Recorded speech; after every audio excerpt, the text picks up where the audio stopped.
Üçüncü qissa.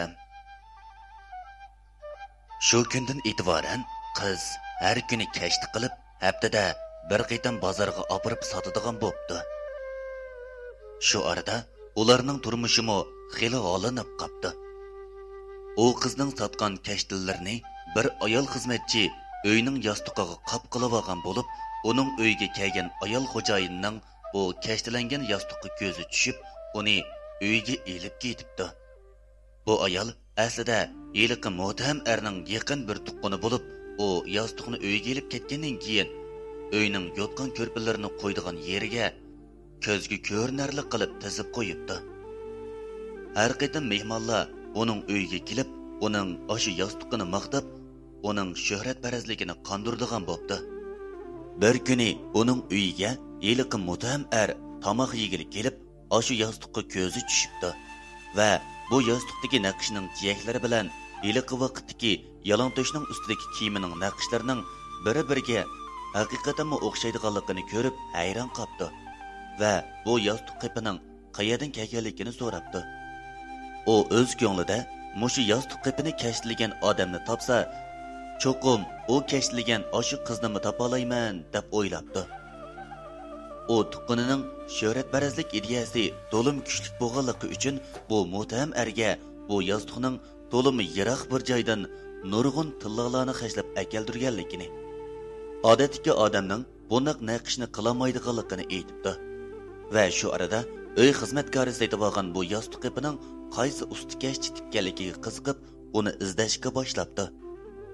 Va uningdan surishtirib, u qizning har haftada bir qitim kashti sotqili chiqadiganligini anglabdi. U ayolga o'xshash yiliqi muhtaham erning singlisimi osh ko'zi sotilgan naqashchi bolani izlayotgan bo'lib, ani shu kundan boshlab zodila iz derigini qilolmay, akisining holiga qarab ishti titildab yurgan ekan. Qizning akisi kunduzi hech bo'lmagandek yurgani bilan, u kashtidagi qiziga nisbatan yuragidagi o't pasaymakda yo'q, texmi ulg'uyib, kecha kunduz xiyol qilib, uydagilarni g'am qildiradigan holatga yetgan ekan. Lekin qiz har qancha kuchsimi bu yigitning zotila voz kechishga ozlik qolgan ekan. Shu arada ularning yiliqi ayol tuqqunimi bu qizni bir hafta saqlab, oxiri uning bozorga chiqqandan xo'shal bo'lib, u elib chiqqan hamma kashtilarni setib olibdi va ko'nglida uni o'ziga yollasam, faqat mangli kashti to'qib bersa, buni boshqa yiroq joylardan akeldirgan deb sotsam, texmi ko'p pul topalayman deb qizning narsalarni yig'ishtirib mengishig'ila uning orqasiga tushibdi va uning uyini bilib olib, necha kun o'tgandan keyin kelishni ko'ngliga pukibdi. Qiz bilan yigitning kunlari har kun ritmliq o'tishga boshlabdi. Qiz har kuni yigitning put-qo'llarini tutib, butun hunarini ishq qilib, eng esil taomlarni yigitning huzuriga sunib, yigitni har xil omoq qiliqlar bilan texmi o'ziga mahliyo qilib, baxtli turmush kechiribdi. Bir kuni qiz yana kashtichilik qilib o'ltirgan vaqtida bir nihoyat qiyri mo'may kirib ketdi va o'zining yo'ldan ezib qolganligini aytib, o'zini ularning uyida bir kun qo'ndirib olishini aytib o'tinibdi. Qizmi ortiq o'ylamay ma'qulligini bildiribdi. Mo'may kechasi ular bilan tang orom elib, kunduzlari bu qizning uy ishlariga yordamlashib, xuddi qizning o'z mo'misidek qizga nihoyat omiriqlik qilibdi. Oradan 2 kun o'tgandan keyin yigit qizning mo'may bilan o'ltirib turishini topilib, ko'zlarni va qizning qilgan kashtilarini ko'targunicha bozorga mengibdi. Lekin uyda qolgan ayoliga qanchiligan peshkalchiliklar keladiganligini, ularni qanchalik azobli qismatlar kutib turayotganligini xiyoliga keltirib qo'ymabdi. Yigit ketgandan keyin qiz mo'may bilan uyda qoldi. Ular paranglashib uzoq o'tmayla mo'may o'zining sho'rpa qaynatishga to'limi usta ekanligini, ota bovisidan qolgan maxfiy resept orqali eng quvvatlik, eng mizlik sho'rpa qaynatalaydiganligini, o'zining qiziga sho'rpa qaynatib bergisi bor ekanligini aytibdi. Qizmi xo'shallik bilan ma'qul bo'lib, savza, chamg'urlarni yuyib, pokiza adolab to'g'rab beribdi. Mo'may bo'lsa, "Bo'ldi qizim, siz ishingizni qilavering. Qolganini men qilay", debdi. Qiz bo'lsa, Bundaq bo'lsa qanday qamlashidi? Men sizga yordamlashay. Bo'lmasa bekor o'ltirib, sizni ish qilsam xijil bo'lib qoladi ekanman. Qizim, bu bizning ota-bobomizdan qolgan maxfiy risb. Boshqalarga ko'rsatsak bo'lmaydi. deb turvog'iliq uchun ortiq gap qilmayla qiz yana o'ltirib o'zining kaytisini tikib qozon beshini mo'mayga qo'yib beribdi. Birkan bo'lganda qozon po'riqshib qaynab, sho'rpining mazzilik puroqlari dimoqqa urilishga boshlabdi. Qiz bo'lsa, "Voy mo'ma, sho'rpini bekla o'xshitibdingizmi nima? Shulgaylarimni eqib ketdi bu mizlik puroqqa." debdi. Qizim, sal turib, yana bir qaynavasila usib beraman. Siz kashtangizni tikib o'ltirib turing. deb qizni o'ltirg'izib, birkan bo'lganda issiq ho'ri chiqib turgan bir chini sho'rpini qizning oldiga qo'yibdi.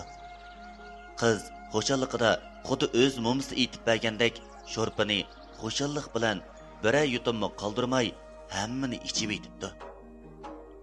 Lekin uzoq o'tmayla besh qayg'andek bo'lib, mo'mayga "Mo'ma, mening sal beshim qayib uyqum kelyotdi." debdi. Mo'may bo'lsa, "Qizim, bizning uyning maxfiy risbida ishlangan sho'rpini ichganda foyda qilganda shundoq tuyg'uda bo'ladi.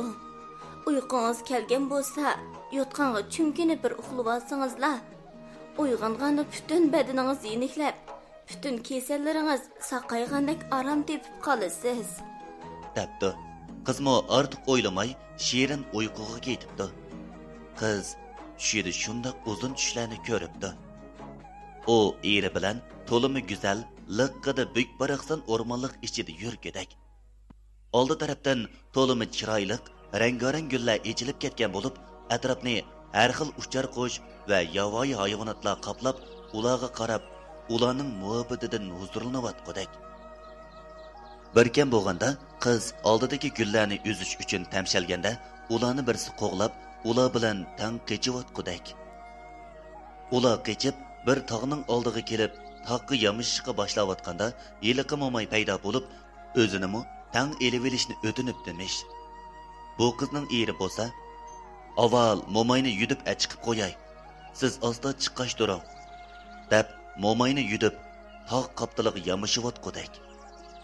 Qiz bo'lsa, yigitning o'zini tashlab manganligidan og'irnig'ach, asta tog'ning ustiga bir qadamdan yamishayotgan shu paytda yiliqi mo'may paydo bo'lib, erining o'zini tashlab ketganligini, tog'ning u tarafiga o'tkili bo'lmaydiganligini, cho'qim kayniga yenib tushib ketgandilar, ondan omon qoladiganligini aytib turayotgan naq shu paytda usti tarafdan erining mo'may boyatig'i tog' ustida yiqilib tushib o'lganligini, uniga ishonmasligini, ustiga qarab yamishishni aytib, eri bilan mo'may ikkisining "men bilan mening" desa, "men bilan mening" deyishidan qaymoqib qolgan naq shu paytda erining tutunga aylanib, mo'mayning bo'lsa yuzlari mudur bosgan qop-qora eg'izi, qon ko'zlari bo'ltib chiqqan holatda qizning beligiga eslavoganligini tushib, qo'rqib uyg'onib ketibdi.